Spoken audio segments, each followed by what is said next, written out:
7 de cada 10 adolescentes consumen contenidos pornográficos de forma habitual. Más del 50% asegura haberlos visto por primera vez en su infancia, entre 6 y 12 años de edad. Y el 80% de estos contenidos tiene un hilo argumental común: la violencia extrema hacia la mujer. ¿Qué impacto tiene este consumo sobre la infancia y el conjunto de la sociedad? ¿Cómo reeducar para prevenir conductas de riesgo? Gracias a esta iniciativa de Aldeas Infantiles, hoy podemos contestar a estas preguntas junto a Marina Marroquí, educadora social especializada en violencia de género. Beatriz Izquierdo, criminóloga y autora del libro De los Reyes Magos al porno. Y Lluna Porta, madre de 2 adolescentes. Hoy hablamos del impacto de los contenidos pornográficos en la infancia y la adolescencia y cómo prevenirlo, y tenemos mucho que decir. Beatriz, Marina, Lluna, hoy, gracias a esta iniciativa de Aldeas Infantiles, vamos a hablar de un tema silenciado, un tema peligroso y que por eso es urgente que hablemos. Os voy a ofrecer tan solo 2 datos que son difíciles de asumir. El 30% de los niños y niñas aseguran que su primera fuente sobre la sexualidad fue el porno. Y los delitos sexuales múltiples se han incrementado en más de un 64%, y si rastreamos entre las posibles causas están las pantallas y la exposición a pornografía con violencia extrema desde edades tempranas. Así que vamos con ello. Marina, ¿qué tal? Tú eres autora del libro Eso no es sexo y además realizas talleres multitudinarios con adolescentes para explicarles eso mismo, que la pornografía no es sexo. Pero me da la sensación de que hay un salto generacional, que los padres y madres de esos chavales no acabamos de entender cómo es el contenido que están consumiendo. Hay una brecha generacional invisible súper peligrosa, porque no es tan física como la que tuvimos con nuestros padres, es digital, y entonces parece que, bueno, tú tienes Instagram y tu hija también y no pasa nada, ¿no? Pero tú no sabes que le llega a tu hija en Instagram. Entonces, cuando decimos porno, pasa eso. Los adultos estamos empezando a decir porno sin tartamudear, ¿no? Venga, este tema hay que hablarlo, pero es que tu cerebro cree que es su porno. Yo a los chavales les digo, vosotros sabéis que vuestras madres y vuestros padres veían porno, que eso no lo habéis inventado vosotros, ¿no? Y digo, ¿cómo era el porno de vuestros padres? Butanero toca la puerta, yo no tengo para pagar, tiroriro, tiroriro. Podía ser butanero, fontanero o albañil, la profesión cambiaba, pero el hilo argumental no. El peligro es que hoy yo pondría incluso 3 definiciones. El porno que dicen los mayores de 35, el porno que dicen de 18 a 35 y el porno que dicen los que ven de 8 a 17. ¿El de en medio cuál sería? Pues mira cómo hago que mi hija se gane el regalo de cumpleaños, mira qué lección le doy a mi madrastra, mira cómo viola a mi hermana mientras se ducha, mira cómo abusamos entre todos de nuestra amiga borracha. Esos son los títulos estándar que ves en las principales páginas porno cuando entras. Pero eso no parece contenido erótico, parece contenido violento. Eso, el 88% de todo el porno que existe en la actualidad, según el doctorado de Mónica Lario, que es una maravilla para sacar información, lleva violencia física contra las mujeres. Pero aún así, cuando un niño de 8, 9, 10, 12, 14 dice porno, aún está diciendo otra cosa muy diferente. El porno, que es que incluso me molesta decir esa palabra, más sádico y violento que verá un hombre en toda su vida, será de los 8 a los 15. Porque cuando yo le pregunto a los chavales, bueno, ¿y qué veis? ¿Y qué tal? La adolescencia está totalmente conectada. Los mismos vídeos me los dicen del pueblo más pequeño de Asturias a la ciudad más grande. O sea, yo ya entro a un teatro y ya digo, bueno, el sticker de Lego ya ha llegado aquí, ¿no? Y todos empiezan a reír, porque yo ya sé qué ven. Estamos hablando de cuando ellos dicen eso, es cómo descuartizan a una mujer, cómo le abren la barriga y la siguen violando para que se vea con la barriga abierta, cómo están teniendo sexo que parece normal y de repente se ponen a pegarla o a mutilarla, cómo abusan o violan a bebés súper pequeños. Pero Marina, ¿ese es el porno que está circulando entre los móviles de los chavales hoy en día? Eso es lo que les llega. Y eso es importante que lo sepan las familias. Ellos no ven porno. Yo cuando veo a las familias rotas de dolor, que digo, claro, primeros contactos con el 8, a los 12 de forma habitual, lo siento, esto se ha universalizado. Hoy por hoy es imposible que en el mundo un chaval de 12 años haya llegado a los 12 años sin ver absolutamente nada. ¿Por qué? Porque ellos no buscan el porno les encuentra. Y ahora, en la actualidad, es imposible escapar. Da igual que tu hijo sea cariñoso, inteligente, súper sensible y le encante jugar al ajedrez. Buscando una partida de ajedrez le va a llegar.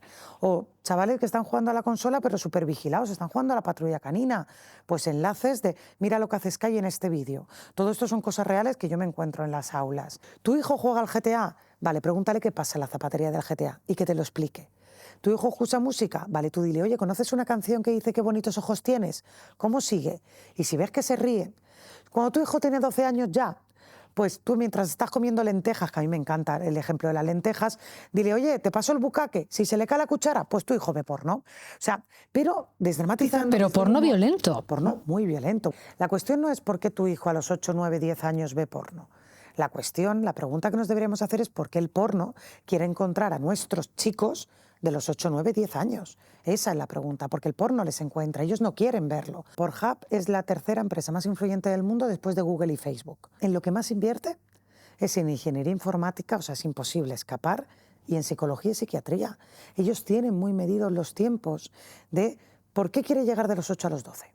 Porque de los 8 a los 12 se construye el deseo, por ejemplo. Quiere llegar a nuestros hijos e hijas mientras están haciendo los cimientos, porque así sustituye el término, porque así ellos va a ser muy difícil que después no vinculen la sexualidad a lo que han visto desde esa construcción de cimientos. Marina, ¿y cómo influyen esos contenidos pornográficos, especialmente violentos, casi sádicos, que nos has contado que comparten estos chicos y chicas en la construcción del deseo que se produce justamente en la infancia y la adolescencia? Como digo, de los 8 a los 12 siempre se ha construido el deseo. Aunque nos parezca pronto, es que el deseo y la sexualidad no tienen nada que ver con el sexo que tendrás de adulto. Se va desarrollando y es evolutivo. Empezaba así, pero ¿cómo es el deseo viejuno, ¿no? ¿Cómo hemos construido nuestro deseo pre-porno streaming, ¿vale? Pre-porno que les llega de forma tan accesible. O sea, el de los padres y madres de esos niños y niñas, ¿no? Sí. Sí, pues mira, tú 8 o 9...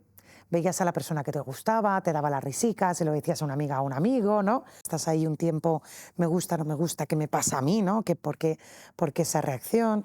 Después pasa un poco más de tiempo y ya le dices que le gusta a esa persona. Incluso a nivel de identidad sexual. Ostras, yo soy chico, a mí me gusta ese chico, pero porque es muy amigo mío, porque me gusta, ¿no? Y había un tiempo en el que tú te ibas preguntando muchas cosas y luego dices, no, me gusta, me gusta. Yo, por ejemplo, después avanza y ya le dices que te gusta. ¿Cuándo le decía yo que me gustaba a alguien? Pues cuando yo sabía que le gustaba a él, porque yo nunca he sido una loser, ¿no?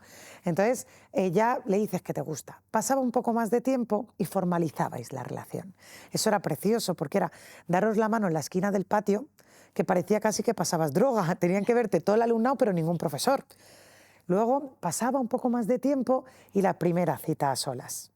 Eso es súper romántico, en el mismo parque que todos los amigos, pero 2 banquitos más para allá, ¿no? Que era esa intimidad tan maravillosa. Luego pasaba un poco más de tiempo, le dabas un pico, que yo a esta nueva generación, bueno, ahora este año me ha ahorrado de explicar lo que es un pico, pero hace 2 años tenía que explicarlo, porque esta nueva generación ya no sabía lo que era un pico. ¿Porque le llaman de otra manera? No, porque ya pasan del morreo a otra cosa, o sea, el pico ya, esa fase del juego se la han saltado. Luego morreos y tocamientos, ¿no? Ya más en serio, que yo les digo que las chicas parecíamos cebollas, arriba de camiseta, abajo de camiseta, pero arriba de sujetador, íbamos como por capas, y había una ley no escrita que era cada día una capa. Luego ya juegos sexuales más en serio, y por último, mira, voy a poner aquí la culminación del deseo, que es sexo con penetración, que no sabemos que no, pero la voy a marcar ahí. ¿Qué podía pasar en nuestra generación, que tampoco vayamos mucho de puretas, que ahora 16, 17, de 15 a 17 estaba la iniciación a relaciones sexuales en las generaciones anteriores? Pero desde que tú tenías tu primera chispa, a los 8, 9, primera pregunta, primera risita, primera cosquillita, hasta que tú tenías sexo, a los 16, pasaban 8 años en la que la sexualidad se iba descubriendo, aprendiendo, construyendo. ¿Cuál es el problema? Que ahora viene el porno a que antes de que den un beso en la mejilla, antes de que den la mano, antes de que se pregunte ni quién le gusta ni qué le gusta, hayan visto 700 violaciones, 200 orgías y 100 bucaques. Viene a sustituir la palabra, viene a darle respuestas a preguntas que ni siquiera se han hecho aún. Por eso es tan peligroso. Nos has dado unas bases sobre las que trabajar fundamentales, muy preocupantes. Vamos a la criminología, vamos contigo, Beatriz, porque tú has escrito De los Reyes Magos al porno, un libro donde hablas de cómo un niño o niña puede pasar de la fantasía más inocente a la más perversa, ¿no? Y lo haces desde tu conocimiento del derecho y también como madre. Las imágenes pornográficas, esas tan sádicas, tan violentas y tan accesibles que nos ha contado Marina que existen hoy en día, están detrás de un aumento vertiginoso, un 116% desde 2017 de las investigaciones de delitos sexuales. Si me hacen esa pregunta hace 20 años, cuando empezábamos los estudios en criminología, habría dicho, un niño ve un contenido muy violento pornográfico y puede convertirse en un agresor sexual. Yo diría rotundamente no, somos multicausales.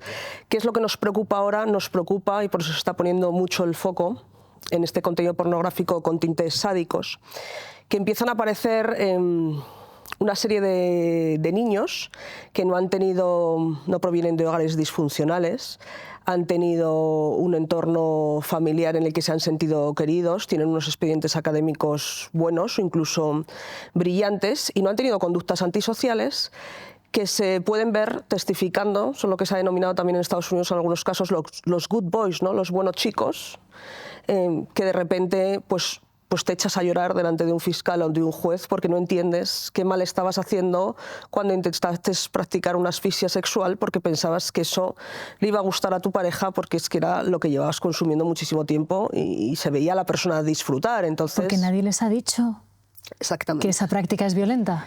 Bueno, porque la violencia se ha estudiado siempre desde el punto de vista de la criminología y se han preguntado muchas veces, ¿es la pornografía la escuela de la violación? Esto no es algo nuevo, ¿no?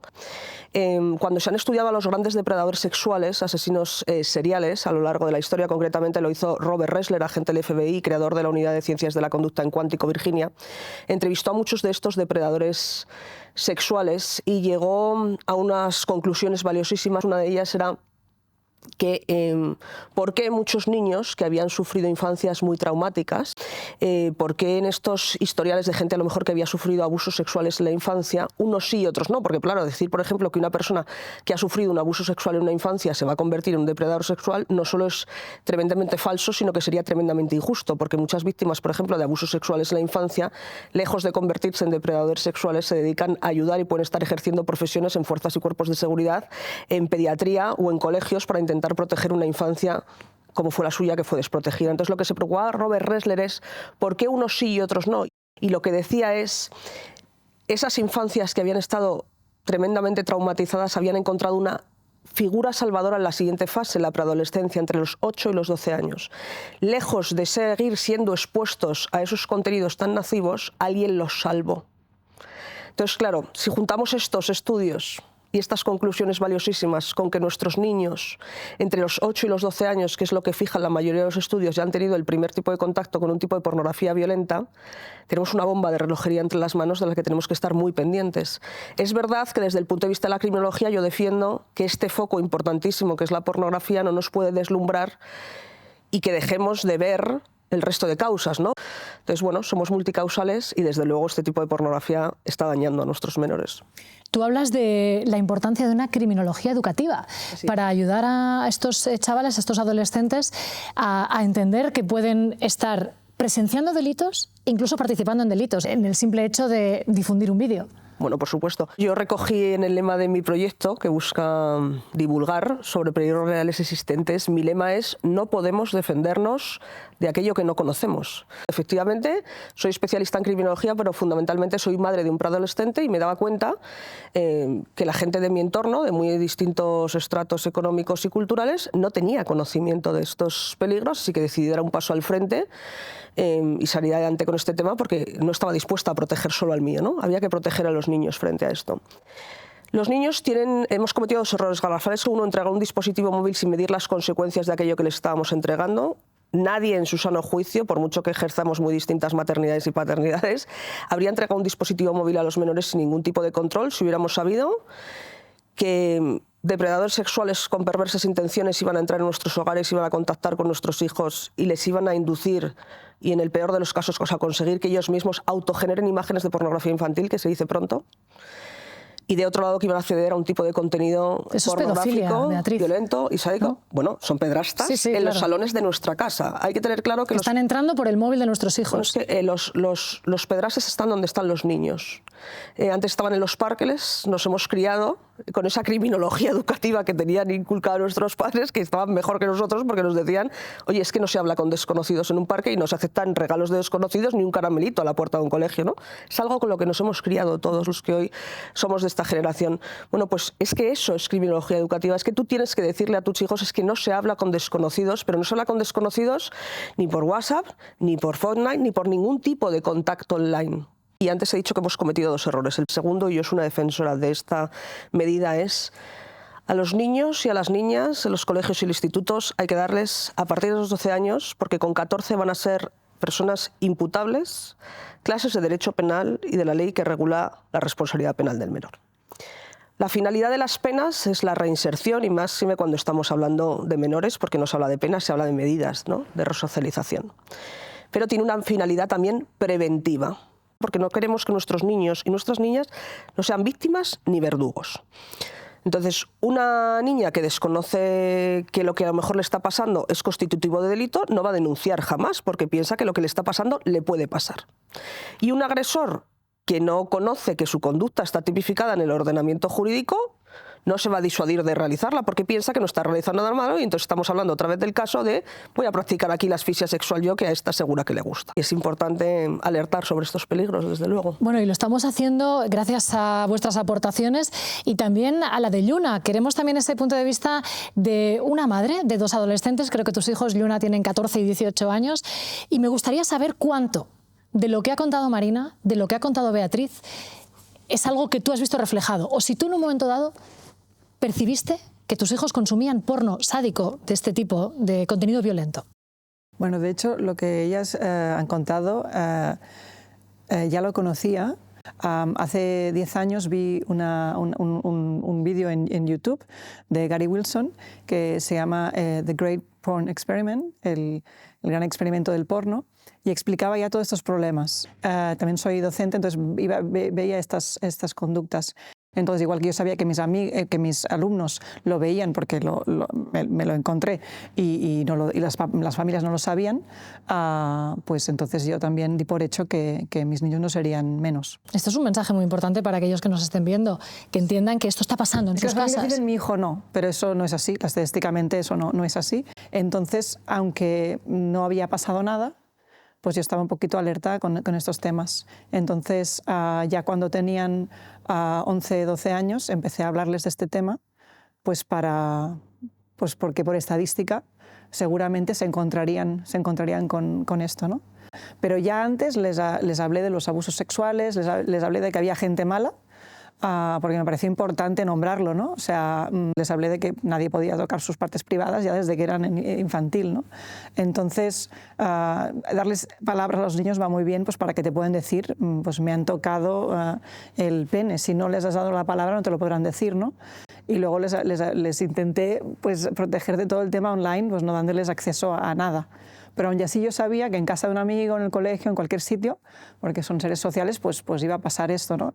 Entonces sí que tuvimos estas conversaciones desde pequeños. ¿Y ellos te contaron que habían empezado a ver? No. ¿Cómo lo descubriste? Bueno, lo descubrí, no lo descubrí en realidad, pero lo di por hecho. Es decir, yo ya los hablé como si ya estuviera pasando. Entonces, porque sabía que era lo más plausible, aunque yo no lo había detectado. Y porque sé que los niños no te van a hablar de que se masturban o ven porno, porque es una cosa tabú. Entonces yo sabía que por mucho que yo les hablara, es una conversación incómoda, pero de alguna forma, hablándoles yo del tema, es como darles el mensaje a un niño: conmigo puedes hablar de esto. Entonces ellos me contaban, hay un niño que está enganchado, ¿no?, con 9 años, y entonces ellos me iban contando cosas, pero no de ellos. Pero bueno, aún así yo ya iba imaginando que alguna cosa habrían visto seguro. Entonces yo lo di por hecho. Me gustaría que nos contaras si, ya que has podido hablar con tus hijos y de alguna manera acompañarles en su iniciación a la sexualidad, si crees que el haber estado en contacto con estos contenidos pornográficos, vamos a puntualizar que estamos hablando de contenidos violentos, que no es la pornografía que a lo mejor mucha gente tiene en la cabeza del butanero, fontanero, etcétera, ha cambiado su forma de mantener relaciones con mujeres o con las personas que ellos quieran.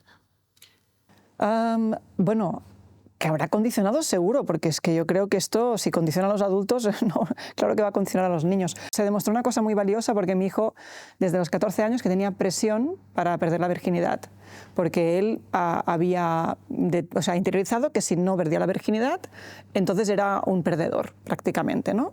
Y claro, mis hijos, que siempre habían sido, no porque ellos lo hubieran buscado, sino porque, pues, no sé, les consideraban guapos, sacaban buenas notas y jugaban deporte, pues eran como guays, entre comillas.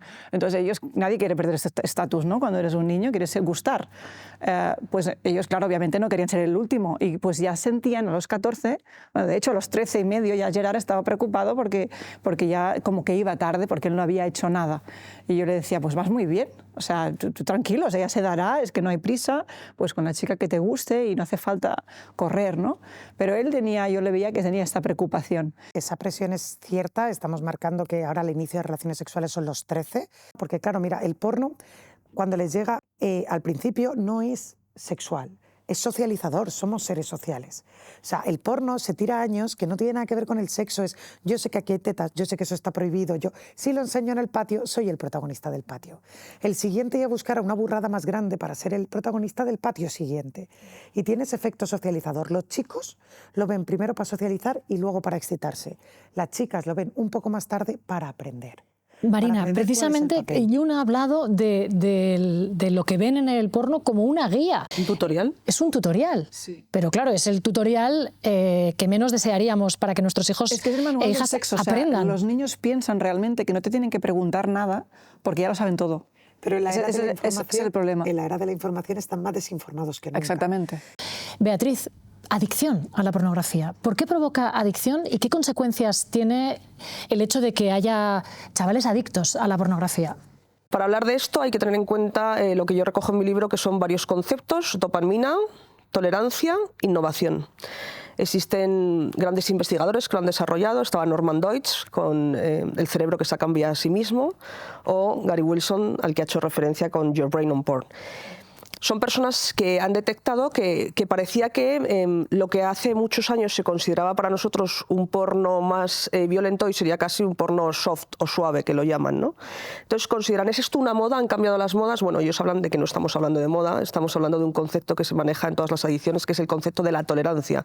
Para que me entendáis, alguien que empieza con determinadas dosis, si estuviéramos hablando de una adicción a sustancias en vez de comportamental, como pueden ser la del porno, llega un momento en que esa dosis no es suficiente para despertar lo que tú necesitas, ¿no? Entonces buscas una dosis mayor. Bueno, eso lo saben perfectamente, lo ha dicho muy bien Marina, invierten muchísimo en estudios de psicología y psiquiatría las grandes plataformas de pornografía a nivel mundial, ¿no? Entonces saben que van a necesitar unos estímulos mayores. Entonces el problema es hasta dónde vamos a llegar. Bueno, pues si eso lo unimos, por ejemplo, al concepto de las neuronas espejo, que se han desarrollado, y que lo que vienen a decir las neuronas espejos, se les dio este nombre por los espejos que se utilizaban en ilusionismo, en los espectáculos de magia, ¿no?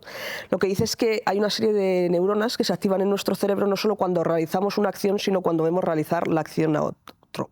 Son los responsables, por ejemplo, de que a un bebé le sonrías y te devuelva una sonrisa, le saques la lengua y te la devuelva, o que sientas empatía cuando ves a una persona sufrir. No es que lo entiendas, es que lo sientes.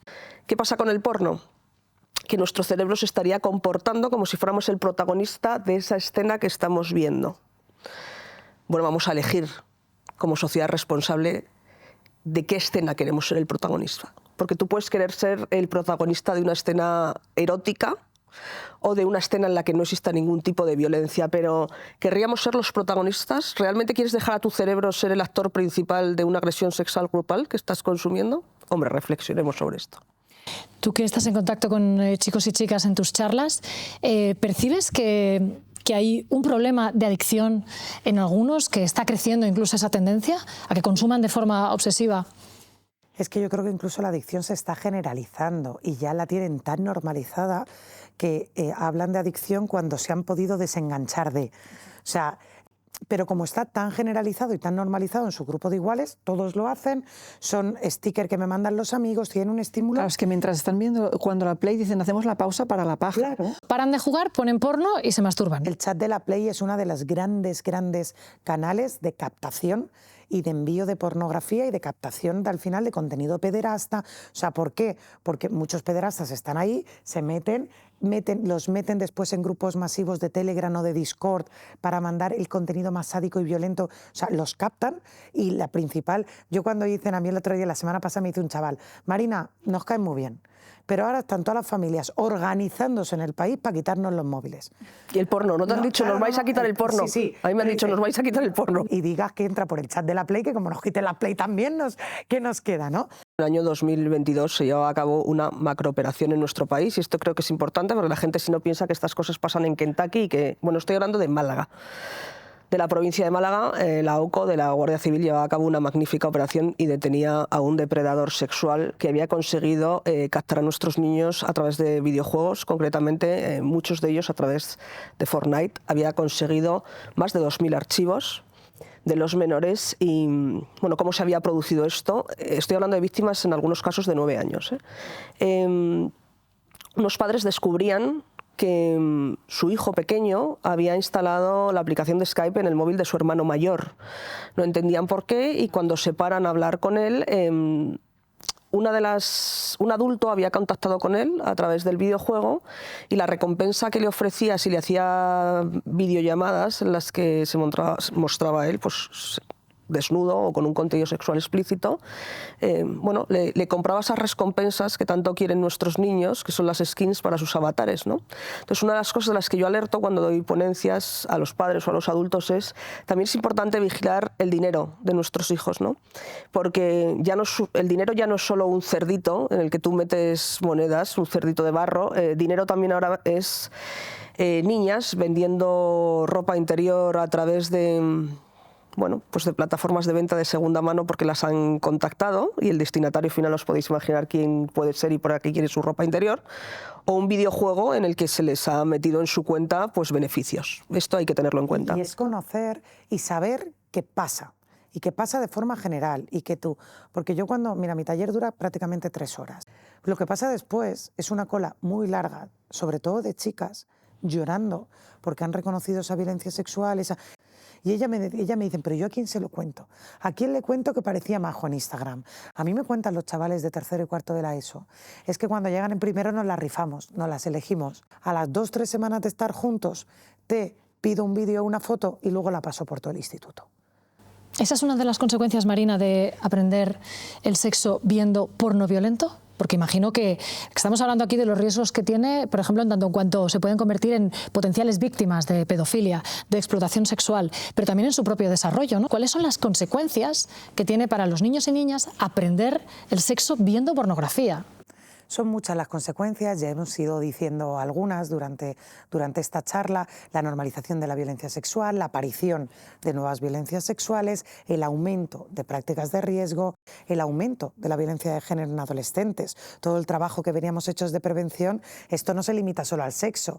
Si tú creces con esa desigualdad de la mujer está ahí para satisfacerme, la mujer está ahí para utilizarla o beneficiarse, pues eso genera ese desequilibrio de poder y que aumente la violencia de género en la adolescencia, y los datos, por desgracia, nos están dando la razón, de la violencia sexual en redes, de incluso el aumento de prostitución en consumo y en ejercerla. Una de las consecuencias del porno, que aún no está en estudios, y a mí me preocupa muchísimo porque la estoy viendo en las aulas casi todos los días, es el abuso sexual entre menores.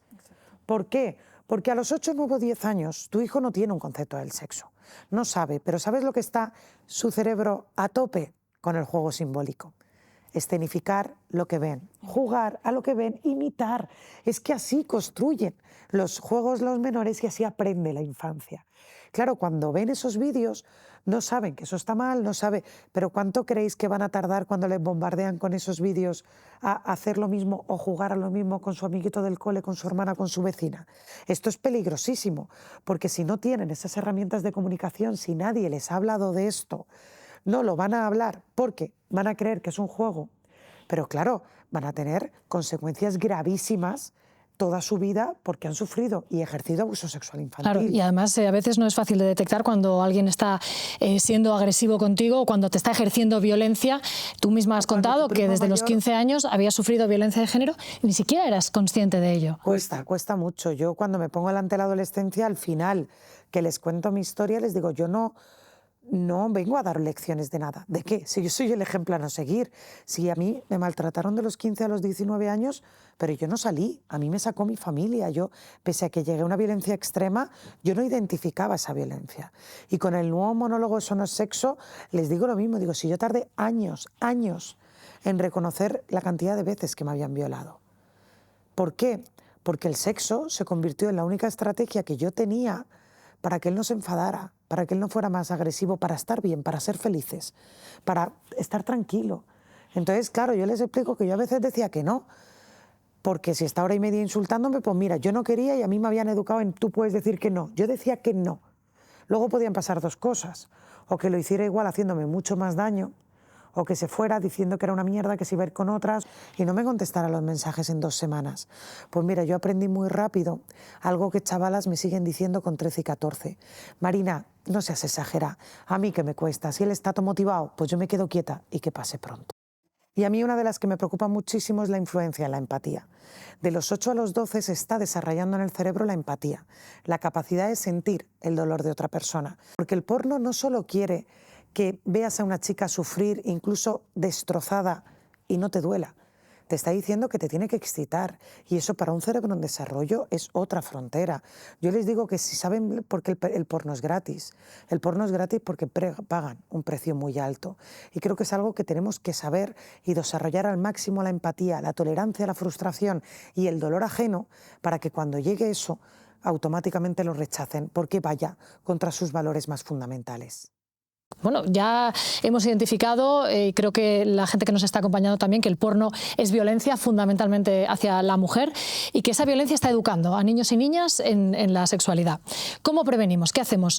Vamos a buscar en positivo cuáles pueden ser las acciones y las medidas que tomemos para prevenir en esta cuestión, Beatriz. Pues una vez que conocemos la realidad, estoy segura que encontraremos la fórmula para defendernos en nuestros hogares, y quiero decirles a los padres y a las madres que nos puedan estar escuchando que somos la primera generación que, sin haber recibido educación sexual, tenemos que dar un paso más, porque no se trata solo de dar educación afectivo-sexual, sino que se trata de deconstruir todo un imaginario de fantasías violentas que han podido alimentar sus mentes, pero que si lo hacemos bien, tengamos claro que los padres somos la mejor aplicación de control parental jamás creada.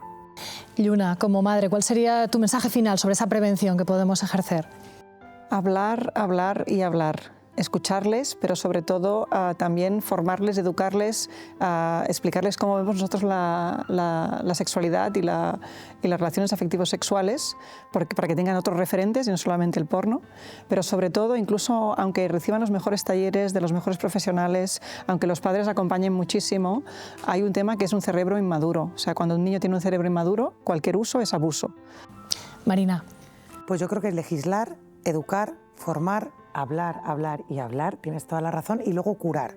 Ser conscientes de que ya habrá habido daños, por pequeños que sean, que necesitan de ayudas profesionales para curar y que eso no les acompaña el resto de su vida.